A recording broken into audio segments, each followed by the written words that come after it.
Ok. Ok. Bueno, Bienvenidos, buenas tardes. Vamos a hacer en esta octava de Feria del Libro de Usados y Artesanías la presentación del libro Fuera de la caja. Fuera de la caja del maestro Miguel Lozano. Uh-huh. Así que damos inicio. Gracias por estar acá con nosotros. No, de nada, gracias a ustedes. Bueno, tengo mucho que decir y fíjense que me da gusto presentar este libro que yo creo que no lo había presentado creo que la última vez que hablé de él fue en el 2018. O sea, digamos, presentándolo. Fue un libro que fue un viacrucis hacer. O sea, actualmente tengo 3 libros publicados, ¿no? Y este es el segundo. Y de los 3 que se publicaron, este fue, o sea, realmente un viacrucis hacerlo. Ahorita, ya que quede más tiempo al final, voy a hablar de cuáles fueron las dificultades, pero o sea, no quiero concentrarme demasiado en eso, pero yo ya les había comentado incluso a mis estudiantes que hacer este libro fue un verdadero trauma para mí. Y aquí creo que ya en el 2024 estoy listo para hablar de ello, como que ya me puedo reír un poquito, pero bueno. Primero quisiera hablarles del libro. La idea del libro surgió cuando yo vivía en la Ensenada todavía, y allá en la Facultad de Artes, que ya trabajaba ya desde entonces, daba una materia para los de artes plásticas que se llama, no sé si ya le cambiaron el nombre porque creo que han reformado el plan de estudios, pero se llamaba Taller de Crítica de Arte. Entonces, en la materia yo recordaba mucho que, pues, ¿dónde se expone arte en Baja California? Muchos de los lugares donde se exponen son, pues, las galerías institucionales, digamos, que son, pues, el Centro Estatal de las Artes, en Tijuana el Secut, la Galería de la Ciudad aquí en Mexicali, pues hay la Galería Rubén García Benavides, adelante, en el Centro Comunitario de la UABC. La UABC tiene sus propias galerías. O sea, hay varios lugares que son los institucionales y probablemente sean los más conocidos. Pero yo recordaba cuando estaba más joven aún, en los 2000 más o menos, y iba mucho a un lugar que se llamaba la Casa de la Tía Tina, que a ustedes no les tocó conocer. Yo creo que a la mayoría no les tocó conocer, pero hay gente que sí. Y ese era un lugar independiente, es decir, era una casa, y se llamaba la Casa de la Tía Tina porque fue una herencia de la Tía Tina para uno de los que, o sea, literal sí existía la Tía Tina. Era una señora que heredó esa casa a alguien que la transformó como en un centro cultural. Y ahí se hacían exposiciones, lecturas de literatura, conciertos y pues fiestas también. Entonces, era... Los hijos del Cuarto Montero. Ajá. Entonces era muy, muy interesante, era bien raro lo que pasaba y era completamente diferente a lo que pasaba digamos, en la Galería de la Ciudad o en el Centro Estatal de las Artes, que es como más formal y más serio y todo. Pues la Casa de la Tía Tina era totalmente libre. Entonces, se me hace bien interesante. Y también luego surgió uno que se llamaba Mexicali Rose aquí. Era una casa en Pueblo Nuevo. Y así eran lugares donde pasaban cosas diferentes, ¿no? Entonces, esos son los centros, los galerías o centros culturales independientes. Es decir, no forman parte de una institución. A veces tienen apoyos de algunas de ellas, pero no necesariamente forman parte. Entonces, a mí me llamaba mucho la atención esos lugares, y yo les decía a los chicos de Ensenada, ¿por qué no hacen un ensayo final, como trabajo final, sobre las galerías independientes? Alguien debería escribir sobre eso. Y yo todos los semestres les decía a los estudiantes, y nadie lo hacía. Entonces me dije, bueno, creo que lo voy a tener que hacer yo, ¿no? Y yo pensé que era una tarea fácil, ¿no? Yo dije, pues es sencillo y todo, pero resultó tener algunas dificultades que me hicieron darme cuenta de por qué los estudiantes no lo hacían. O a lo mejor yo también crecí mucho mi ambición. Entonces, en una convocatoria que salió del FONCA, decidí meter el proyecto de investigación.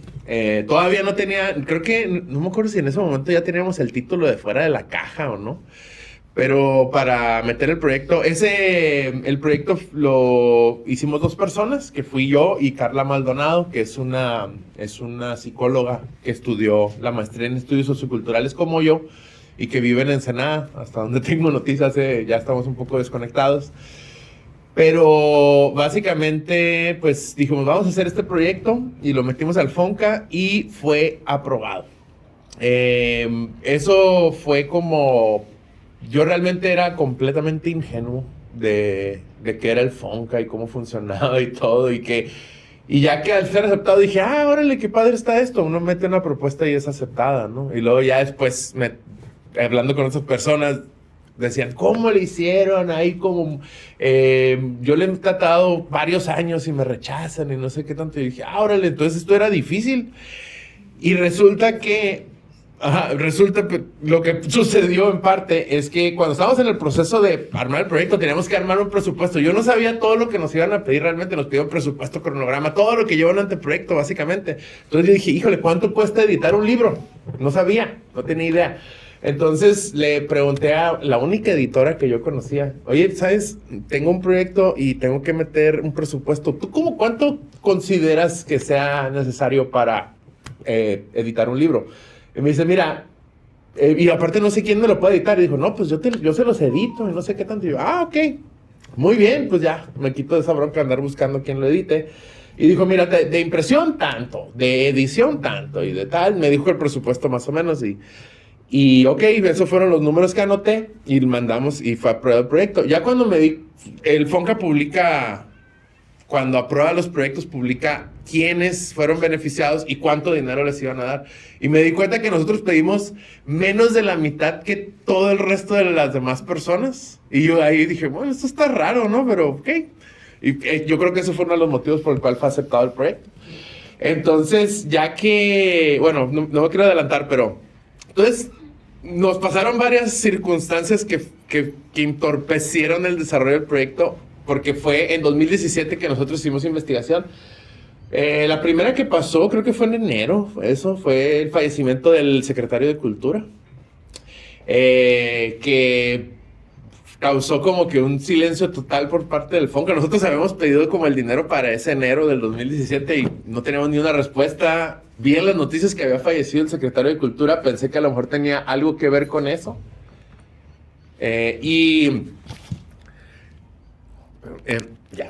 Entonces, pues ahí se nos detuvo un poquito, ¿no? Pero dijimos, vamos a continuar, no importa, podemos empezar, no podemos ir buscando bibliografía, podemos ir entrevistando a la gente. Y ahí fue cuando ya hicimos la tarea de mapeo, de decir, ok, ¿cuántas galerías independientes hay en el estado? Y ahí fue eso fue el primer reto, porque ¿dónde busca? Uno busca en Google Maps, estaba desactualizado. Páginas web, muchos centros ya no estaban, pero al buscarlos aparecía la página web, pero uno se quedaba con la duda de si estaban o no estaban. Entonces empieza uno a contactar gente, están ahí, que están activos, también determinar qué era una galería independiente. Empezamos a definir todo eso, ¿no? Empezamos a contactar a la gente ya después de un proceso de un mes o 2 meses de preparación. Fue cuando dijimos, ok, vamos a lanzarnos. Yo empecé entrevistando a la gente de Ensenada, porque en ese entonces vivía allá. Pero en viajes que yo tenía para acá, para Mexicali, empezaba a contactar a la gente y empecé a conocerlos. O sea, así conocí al Centro Cultural. Ya lo conocía al centro, ya había venido, solo que hice como la labor de venir para acá y venir a entrevistarlos y enterarme de la historia, que se me hizo súper interesante. Yo sabía parte de lo que era este centro, pero no sabía todo. Y pues no sé si les platicaron ahorita parte de la historia, pero básicamente, entonces a lo mejor saben ustedes un poquito. A mí se me hizo fascinante y hasta la fecha se me sigue haciendo bien interesante este centro. Y entonces cada una de esas historias era diferente. Era como siempre lo que tenían en común todas las galerías era que pues era gente aferrada que quería que se hiciera por gusto. O sea, realmente económicamente no hay mucho que ganar realmente.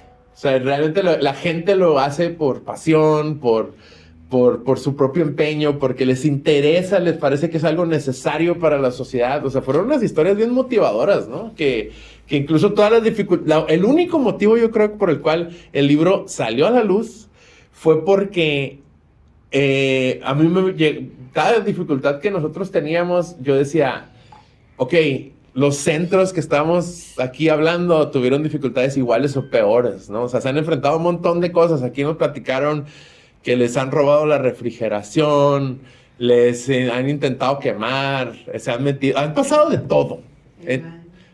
Entonces... Pero nunca se han robado libros, ¿eh? Ok, no, eso también. Cuando se han metido a robar en mi casa, jamás han tocado mis libros. Eso es algo bueno, ¿no? Entonces... No había nada que... Róbanse parte de la refrigeración. Ajá, no, entonces, esas son dificultades que a uno lo desaniman bien feo, pero cuando ya uno dice, no, pero es que ¿por qué nos vamos a detener? Pues uno le sigue, ¿no? Entonces, esa era mi motivación, básicamente, para seguir adelante, porque, híjole, fueron tantas las dificultades. También pasó el terremoto de la Ciudad de México, que fue otra cosa que afectó el desarrollo del proyecto, y luego, pues, ya cuando llegó el momento de que nosotros terminamos de redactar esto como en 3 meses, la editora, por ejemplo, nosotros escribimos el libro en 3 meses y la editora se tardó 1 año en corregir el estilo. Yo dije, o sea, podemos haberlo corregido nosotros, pero bueno, en fin. Luego, el dinero que nos había dicho del presupuesto estaba completamente erróneo. Por algo los demás pidieron mucho más dinero, de manera que para lo único que alcanzó el dinero fue para imprimir y editar. Todo lo demás que fue el transporte, todos los demás gastos, pues esos los tuve que poner yo, ¿no? Por ejemplo. Y fue un dineral a final de cuentas. Entonces, y luego no solo, o sea, aquí estoy diciendo todas las cosas que salieron mal, ¿no? Pero ya que presentamos el libro también hubo gente que se puso bien en contra del libro y que empezaron a atacar. Yo creo que hasta la fecha todavía tengo repercusiones de esos ataques que se dieron en su momento, ¿no? Y yo, cosa que yo no entendía, porque yo decía, o sea, aparte de hablar de los centros, nosotros hicimos, o sea, el libro, nosotros teníamos pronosticado que fuera un libro de 150 páginas. Cuando terminamos con un libro de 250. Pero sentíamos que teníamos mucho que decir. No todo es sobre las galerías, también hay una historia de las galerías en el mundo del arte. Hay un contexto de Baja California, ¿qué es Baja California? ¿Y por qué es tan interesante el arte baja californiano o todo el aspecto? Porque es muy diferente al resto de México. Eso es algo que yo enfatizo mucho en mis trabajos, porque como hablo tanto de Baja California, yo siempre escribo pensando en que lo va a leer gente de fuera, gente que no es de aquí, ¿no? Entonces, tengo que explicarles qué es Baja California y dónde estamos, porque mucha gente no sabe. Entonces, hicimos como una pequeña semblanza por ciudad, ¿no? Hablamos de la Galería José García Arroyo, que continúa todavía, el Centro Cultural Nachela, que siguen. También hablamos de Mexicali Rose, que ya no existen. Hablamos también de un lugar que se llamaba La Senaduría en ese entonces y ahora se llama Planta Libre, que continúan hasta el momento y han crecido mucho más. La Galería Arma también, que estaba enfrente de la Cachanilla, que ya no existe. Entonces ha cambiado mucho el panorama, pero a mí lo que me ha gustado mucho el punto de este libro no era tanto el hacer el listado de las galerías, sino el describirlas. O sea, cómo funcionan, cómo funciona el mundo del arte y para qué sirven, ¿no? O sea, cuál es su función social. Entonces nosotros, la parte que más me gusta de este libro son las conclusiones y creo que es la parte más importante.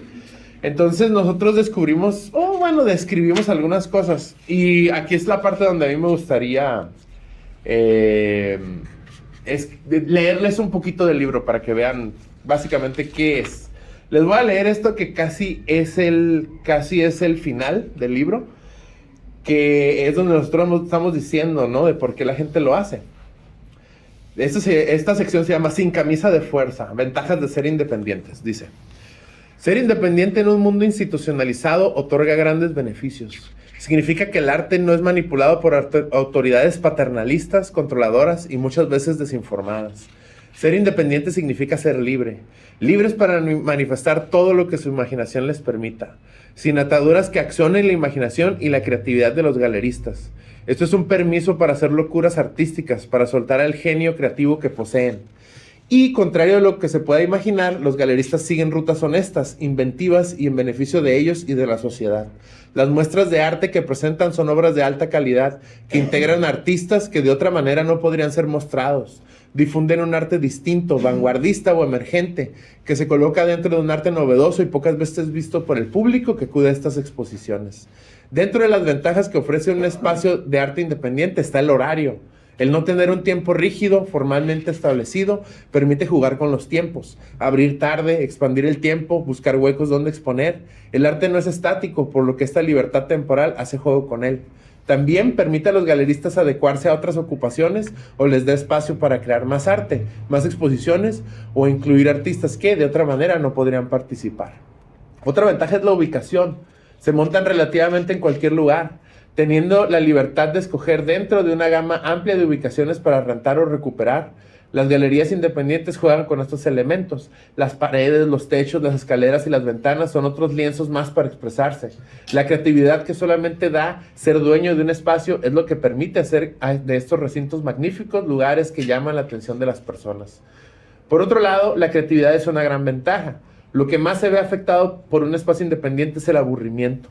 Los lugares comunes son evitados y superados. Salirse de la caja es lo que buscan los espacios independientes. Fuera de la caja, como el título de este libro y el fin de esta investigación, encontrar la creatividad que permite la independencia de una institución. Las galerías independientes demuestran de variadas formas que se puede hacer y probar diferentes cosas con el fin de monetizar y vivir de lo que más los apasiona, el arte. Otra ventaja para los galeristas independientes es la dignidad. El valor de mantener la dignidad como artista, de no hacer nada forzado y con lo que no se está de acuerdo, es una de las virtudes más claras y fuertes que observamos en nuestro trabajo de investigación. La cabeza en alto de todas las personas entrevistadas es clara. Han hecho lo que quieren, como quieren, y a pesar de los obstáculos, están contentos con su trabajo. Ellos valoran lo que hacen y no regalan su conocimiento, su experiencia ni su arte. La dignidad permanece con ellos en cada exposición y en cada venta de obras. Tienen la oportunidad de decir que no a ofertas en las que no están de acuerdo, que no son parte de su visión como galeristas o en las que simplemente no creen.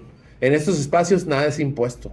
Por último, una ventaja innegable es la experiencia que genera tener un espacio independiente. Lo que más se obtiene, ya sea que se fracase o se logre en el intento, es la experiencia. Para los galeristas es obvia la enorme cantidad de conocimientos invaluables que han obtenido. Para los galeristas es obvia la enorme... ahí tenemos una frase repetida. Ellos aprendieron a luchar... Problemas de la edición.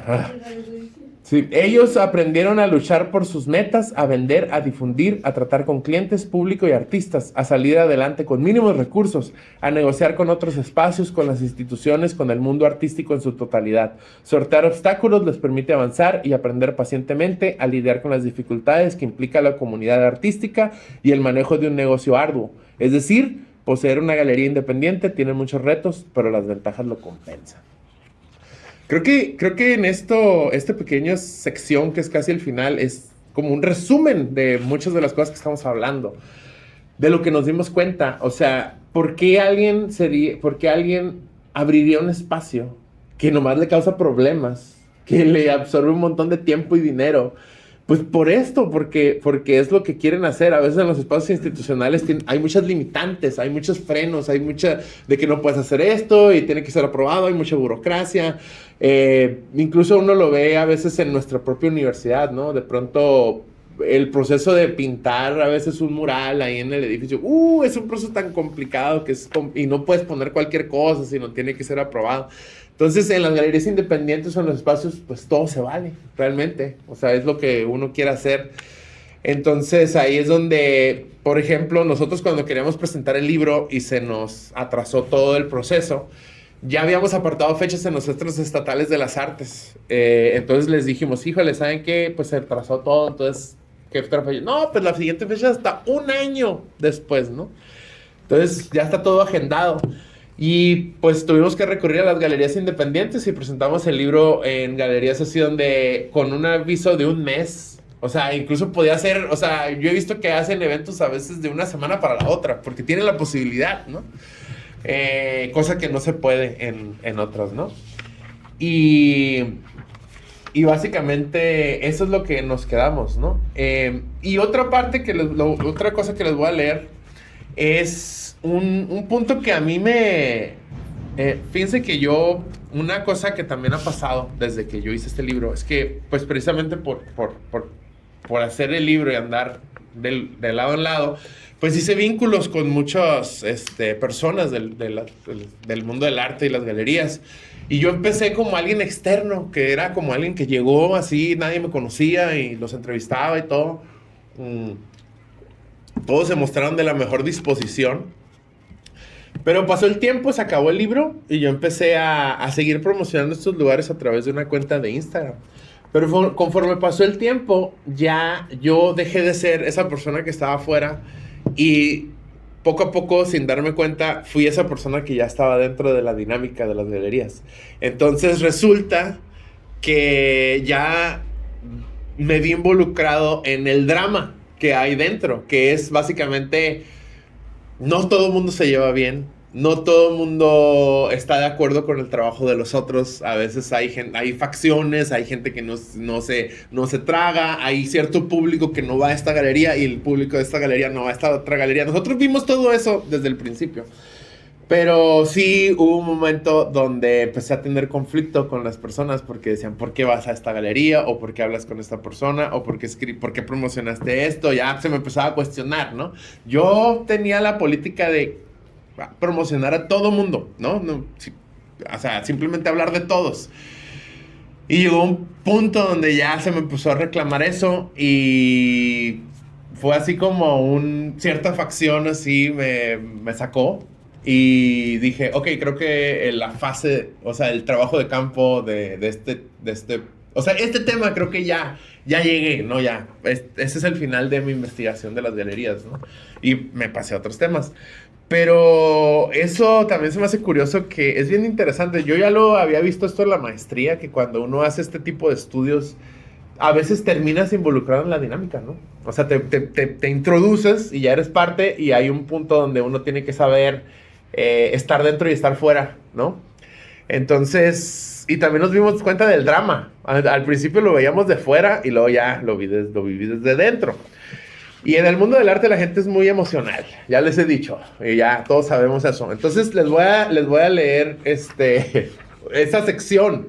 Esta sección, el título, o creo que esto lo escribió más Carla Maldonado, como ella es psicóloga.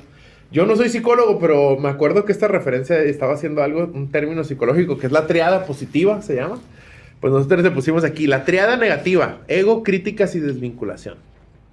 Para los galeristas es deseable crear vínculos con otros colegas. El trabajar en equipo exige un buen desempeño y un buen entendimiento entre ellos. Desgraciadamente esto no sucede tan bien.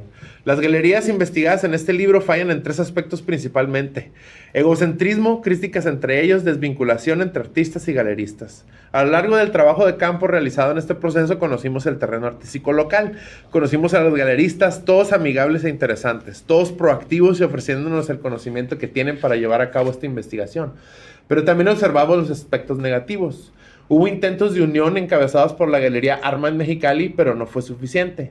Creemos que hace falta una mayor unión, y no solamente entre galerías de la misma ciudad, sino intermunicipales, que crezcan las redes, que se vinculen unos con otros. Es cierto que ya se realizan estas vinculaciones, pero son mínimas en comparación de su potencial alcance.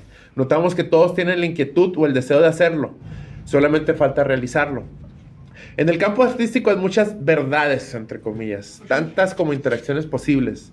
No solo entre las galerías más grandes, sino también las que se dan en todas las actividades vinculadas al arte, en las exposiciones colectivas o en el intercambio de exposiciones, en las inauguraciones, en los viajes internacionales, en las ferias de arte locales, nacionales o internacionales. Es cierto que la comunidad artística más o menos se conoce. Las páginas de Facebook permiten observar que están de una u otra forma conectados entre sí. Ahora solo falta comunicarse, proponer y crecer como una comunidad artística propositiva y única en el país. ¿Por qué no ocurren estas vinculaciones? Creemos que no hay una única causa que responda a esta cuestión, pero por lo que observamos, el ego de los artistas y los galeristas es un obstáculo. Este sentimiento de superioridad activa o desactiva con mayor o menor intensidad aspectos de unión y convivencia en la comunidad artística de Baja California. Las peleas generadas por él nublan el objetivo de las galerías, que es el generar, difundir y promover el arte en la sociedad. Así, ya no se ve como un gran equipo, no se comparten valores, se pierden los objetivos comunes y como una mala estrategia se vuelcan a las críticas entre sí y las desavenencias. Fue fácil para nosotros observar esto por estar fuera del campo artístico de Baja California, pero la perspectiva es, aquí yo todavía diciendo que nosotros estábamos fuera, ¿no? Todavía cuando escribimos esto, ¿no? Pero la perspectiva es distinta para los que están directamente involucrados. Requiere un esfuerzo muy intenso para callar el ego, aceptar y unirse. No es obligatorio, pero creemos que con la vinculación las galerías independientes lograrían mucho más. Su fin, al no ser solamente un fin mercantil, sino social, como productores de cultura y arte, permite que las personas conozcan, consuman y demanden más arte. Si los esfuerzos de cada galería se unieran, se llegaría aún más lejos, o no, pero se intentará. Creemos que es fundamental construir relaciones entre galerías independientes en Baja California. Cada uno de los galeristas entrevistados tiene ideas magníficas y plausibles para aportar a la comunidad. Es sorprendente el nivel de calidad y de creatividad que observamos en estos recintos de arte, pero al mismo tiempo es frustrante ver que las galerías prometedoras y con calidad cierren. Pocas son las que se mantienen más de 5 años en pie. Pensamos que cada una debe ser autoconsciente de sus capacidades, de sus habilidades y verse a sí mismos como parte de un todo. Con ello, responderán mejor a los retos futuros y podrán apoyarse entre sí cuando así se requiera. El fin de la unión entre galerías independientes es lograr una mejor difusión y consumo de arte. También desarrollar en equipo al arte de Baja California, impactando a la cultura y la sociedad. Ese fue como nuestra llamada a la unión, ¿no? Que ahora me da risa porque, o sea, lo leo, de hecho es años que no leía esto, años que no lo leía, y lo veo y digo, wow, que me inspiré, ¿no? O sea, quiero salir a hacer vínculos otra vez entre todos, aunque me hayan dejado de hablar. Estabas fuera, o sea, esa es la perspectiva que tenías cuando estabas fuera, sí, ¿no? Ya cuando estabas dentro de... Cambió mi perspectiva un poco, ¿no? O sea, o sea, no estoy en desacuerdo con lo que escribí. Solo que veo que, híjole, esas diferencias entre la gente de las galerías, yo no veo ya cómo se puede resolver, es muy difícil. No estoy diciendo, por ejemplo, yo veo aquí al Centro Cultural Nanachela como un centro que atiende a cierto público, otras galerías atienden a otro público, tienen públicos diferentes, yo veo eso, o sea, cada una ves a un grupito de gente y a cada otro grupo de gente, obviamente que lo que quiere cada galería es llegar más lejos, ¿no? Eso es lo que uno busca. Pero al final de cuentas se perfilan hacia cierto giro. A mí lo que me parece muy admirable del Centro Cultural Nanachela es pues su compromiso sin, ¿cómo dice? Fines de lucro. Ajá, pero como un compromiso sin concesiones al no tener fines de lucro. Eso se me hace bien increíble. O sea, increíble en el sentido de que es complicado, es difícil y ya lleva, ¿cuántos años aquí? 28 años, es mucho tiempo. Yo creo que es una de las más, junto con la José García Arroyo, la que más tiempo tienen. Y además yo también veo a veces las brechas generacionales. Yo veo que las nuevas generaciones a veces son muy dadas a decir, somos lo nuevo y no nos interesa conocer a las antiguas generaciones, ¿no? Y a veces eso también hay una, creo que, no me acuerdo si lo mencionamos aquí, pero también veíamos cierta división generacional, ¿no? A final de cuentas, creo que lo más interesante de que nosotros conocimos fueron las voces de la gente, todo lo que nos decía. Por ejemplo, hablamos incluso de qué pasa cuando las galerías cierran, o qué pasa cuando...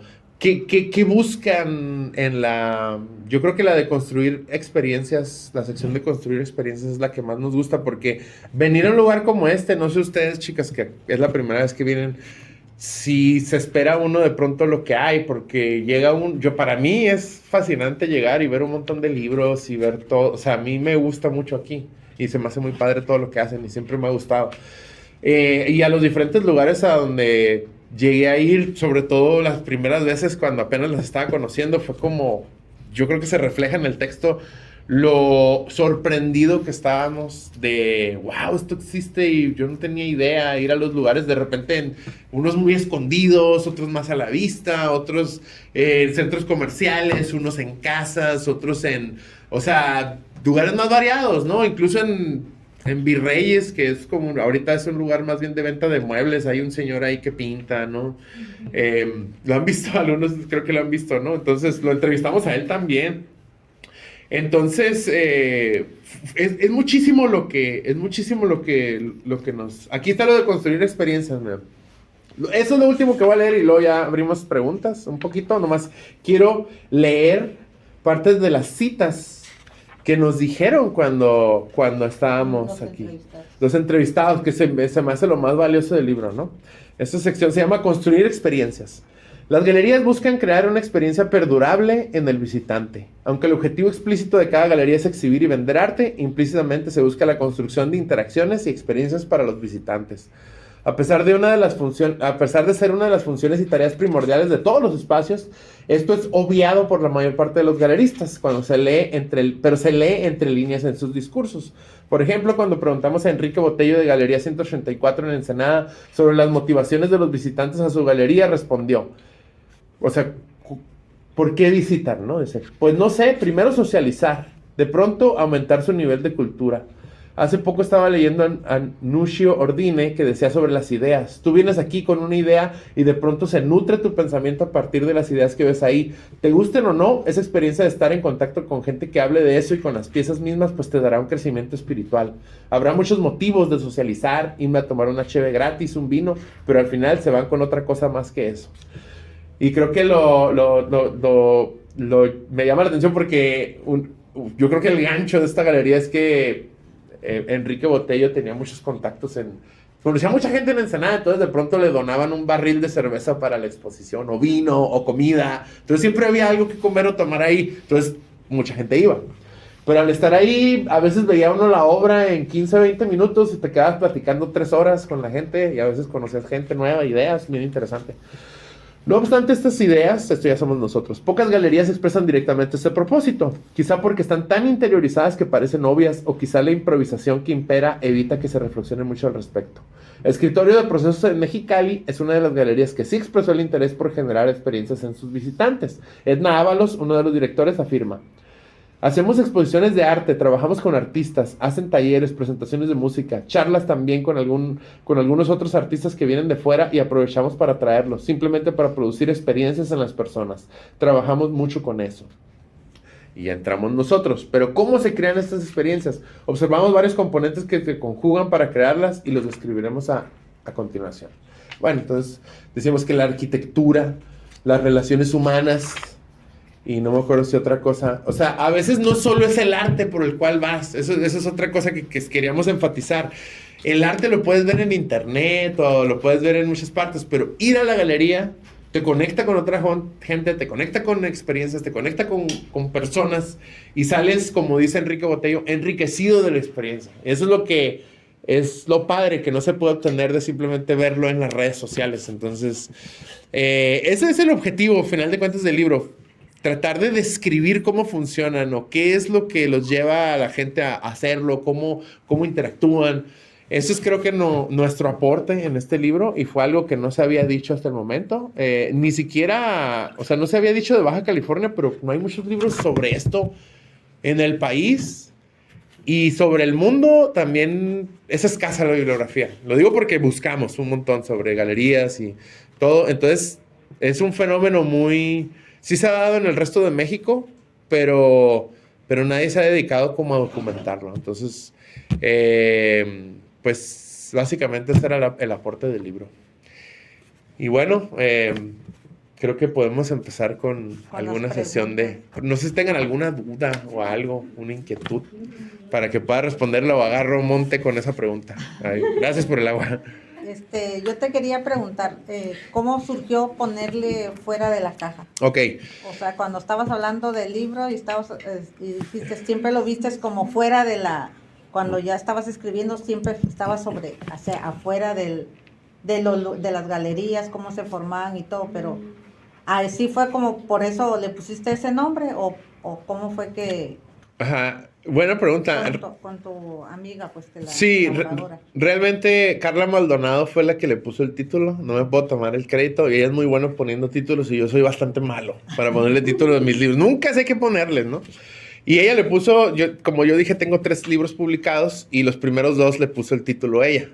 No, el primero, el de Sombreros Blancos, ese es título de Carla Maldonado, y Fuera de la Caja también es de ella. Entonces la idea es que pues es una frase común que dicen pensar fuera de la caja. Pensar fuera de la caja es cuando uno está diciendo que es creativo, ¿no? Entonces, a veces en las galerías se les conoce como el cubo blanco. Es el típico, el cubo blanco, porque normalmente las galerías son un cuarto pintado de blanco con cuadros pintados, ¿no? Entonces, Carla dijo, es que creo que estas galerías, o sea, tratamos de enfatizar su creatividad. o lo diferente que son a un espacio institucional que resulta ser más cuadrado normalmente. Entonces, de ahí viene la idea de fuera de la caja, que también, pues, es un juego. A Carla le causó luego conflicto de decir, pero es que estamos hablando de lo que pasa dentro de la caja, ¿por qué se llama fuera de la caja? Ella misma empezó a cuestionar su propio título. Y yo dije, a mí me gusta el título, ¿no? Me gusta el título fuera de la caja, es llamativo, se te queda, es muy bueno. Entonces, pero estamos hablando más que nada de la creatividad de los lugares, ¿no? Ajá, así es. No sé si tienen alguna otra pregunta. Adelante. ¿En qué año supiste del Centro Cultural Anichega? Es difícil saber el año exacto. Yo recuerdo, y tengo todavía las fotos, de haber venido en el 2008 a un concierto de la banda del Estado. Ese es mi primer recuerdo, pero no me acuerdo si ya había venido antes o si ya sabía desde antes de la existencia. Estamos hablando desde hace ya un buen rato, 2008 ya son 16. Mi pregunta iba ligada si conociste al maestro David Munay. No lo conocí y eso me pesa porque sé lo importante que fue para el centro y pues fue un escritor muy importante y me hubiera gustado mucho conocerlo, pero no me tocó, no tuve la fortuna. Lástima, ahí sí. Y hay varias personas que salieron a la plática en la cuestión del libro que no me tocó conocer. Y otras personas también que tuve la suerte, ¿no? Entonces, adelante. ¿Tú recomendarías, porque todo el mundo que escribe un libro comienza platicando sus aventuras y sus odiseas, ¿no? Sí. ¿Tú recomendarías a estos jóvenes que son tus alumnos que hicieran el intento de algún momento de su vida de hacer un libro, escribir un libro? Yo creo que sí, ¿Vale la pena? Sí, totalmente. A pesar de todo, fíjense, yo de pronto me concentré tanto en el drama que hubo alrededor de hacer el libro, que de pronto ya tenía olvidado el contenido del libro, ¿no? Como que yo estoy leyendo por primera vez en muchos años de nueva cuenta y digo, órale, ¿por qué nos criticaron tanto? No, es que si se dan cuenta, el mensaje final del libro es un mensaje de unión. Eso es lo que queríamos, ¿no? Hacer la unión. Y eso es imperdonable, ¿no? Pero a lo que voy es que yo cada vez que saco un libro, o a veces no tiene que ser un libro completo, sino un texto, y digo, ya salió de mi sistema. Salió de mi sistema, ya.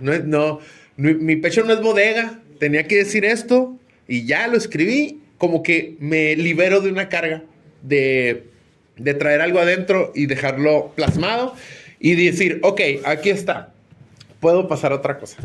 Y es un sentimiento bien padre. Es casi como el sentimiento de cuando uno cuenta así a otra persona una cosa que le agobia.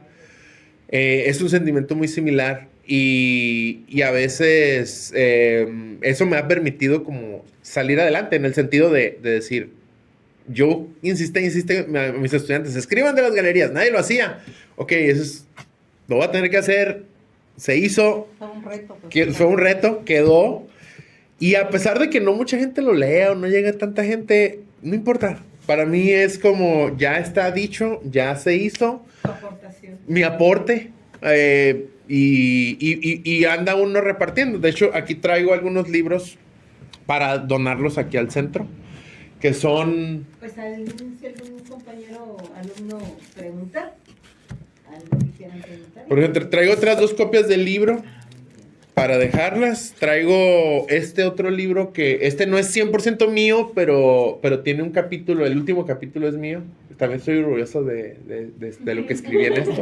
También tenía que salir de mi sistema esto, ¿no? Es sobre arte, ¿no? Es sobre arte, dice, visiones amorfas, aproximaciones al arte desde el siglo XXI. Lo hicimos varios profesores allá en Ensenada. Y este es mi libro más personal hasta el momento. Este es relativamente nuevo. Este salió el año pasado. Y es de cuentos. Este ya es un libro de literatura. Y pues... muy simbólico la foto que decidiste poner ahí, ¿eh? Sí, es el tanque de Caléxico. El tanque de Caléxico, y hay un cuento que sucede en ese tanque. Ajá. Hay un cuento que sucede en ese tanque y... Hay que comprarlo. y ¿Dónde lo podemos adquirir? Este está en la UABC. Igual en las ferias del libro normalmente están ahí y con descuento. Tengo en mi primer libro no encontré ninguna copia. A lo mejor ya se me acabaron. Tengo que ir a la editorial por más copias. Porque realmente, pues, así como el Centro Cultural de Nachela no es con fines de lucro, escribir tampoco es con fines de lucro. Al menos yo. Si quisiera hacer fines de lucro, sacaría el libro de cómo hacerte rico de la noche a la mañana. O sacaría el libro de cómo resolver tu vida en 15 minutos, ¿no? Esos son libros que venden, ¿no? Pero no, realmente me escribo de los temas que me apasionan, entonces de pronto eso no es muy redituable, pero como digo, eso no es el fin de la escritura, al menos para mí. Entonces yo a veces consigo los libros y los ando ahí donando y repartiendo porque pues quiero que se conozca. Entonces, este libro es muy personal porque, pues bueno, ya es como más artístico, ¿no? Es como mi faceta artística. Y ese también lo voy a dejar aquí, lo traje para donar aquí al centro para que tengan una copia. Y el primer libro es el de Sombreros Blancos. Ese no encontré ninguna copia. Pero luego vendré a dejarlo porque Presentarlo también, ¿no? A presentarlo estaría interesante. A mí se me hace... Ese libro lo terminé de escribir en el 2012, pero se publicó hasta el 2017. Y fue como yo en el 2017 estaba en plena escritura de este libro. Cuando salió el libro publicado el primero, yo estaba escribiendo así a toda prisa. Entonces no tuve tiempo de promocionarlo tampoco. Pero básicamente, pues habla sobre hackers. Y a mí algo que estoy orgulloso y creo que tanto de fuera de la caja como del de Sombreros Blancos, que son como libros de investigación, yo siempre cuando escribo o lo que hago, trato de no subirme a la ola de ninguna tendencia reciente. Como no me gusta seguir las modas, no me gusta escribir de lo que todos escriben, ni de la manera que todo el mundo lo está haciendo. Me gusta decir, ok, todo el mundo está haciendo eso. No necesitan otra persona más que lo haga, entonces hago algo diferente. Eso te mantiene un poco más al margen porque estás fuera de la moda. O dicen, ¿por qué haces eso ahorita? Lo que quiero hacer, ya hay mucha gente haciendo esto. Entonces, cuando yo escribí mi libro de Sombreros Blancos y hablaba yo de el internet y los hackers y las tecnologías y todo eso, era en el 2012. En el 2012 yo veía que la gente estaba muy endiosada con Facebook. Les encantaba Facebook. Y decían, wow, este es el futuro, las redes sociales van a venir a mejorar nuestra vida y wow, todo es maravilloso. Y yo decía, o sea, no, en ese entonces el Instagram todavía ni figuraba casi. O sea, y cosas como, estoy tan orgulloso de que el libro, ya pasaron 12 años de que lo escribí y el libro sigue vigente, aunque las tecnologías esas ya pasaron, pero lo que estoy diciendo ahí, ya más gente lo ve ahorita. Ya más gente lo ve. Ya la gente ve el lado oscuro de las redes sociales. Ya la gente ve la manipulación que se da a través de redes sociales y que cómo son corporaciones que quieren nuestra información y todo eso que yo ya lo estaba diciendo en esa época. Y no les gustaba para nada. De hecho, como fue una investigación que le hice para la maestría, había, al mismo tiempo que yo, o por esas generaciones, gente que hacía sus investigaciones sobre las redes sociales y hablaban de cómo no, es que ese es el futuro y no sé qué tanto. Yo decía, si yo hubiera escrito eso, ahorita me daría vergüenza. y no, realmente ahorita estoy como orgulloso de lo que dije en ese libro. Porque fue, eso es lo que me gusta. La tendencia es esta, pero yo veo que esto está mal o lo que sea. Y ahorita también siempre estoy fuera de la tendencia, siempre. Ahorita también estoy fuera de onda con muchas cosas.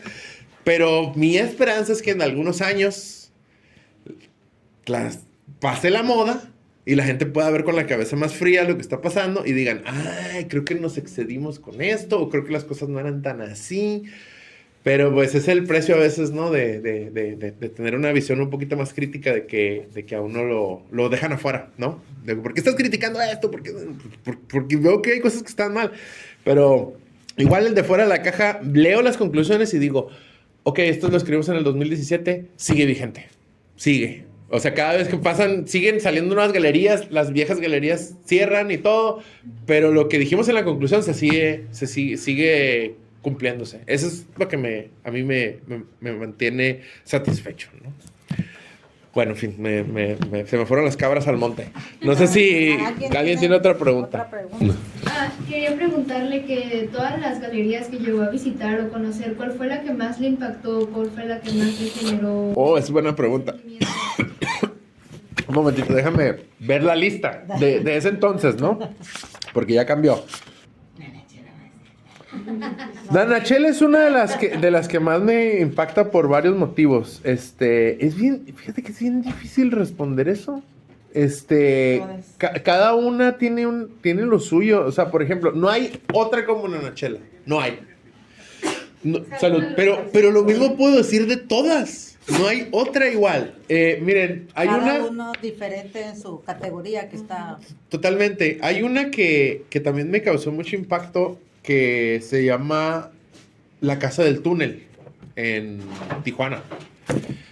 La Casa del Túnel, el rollo detrás de La Casa del Túnel es...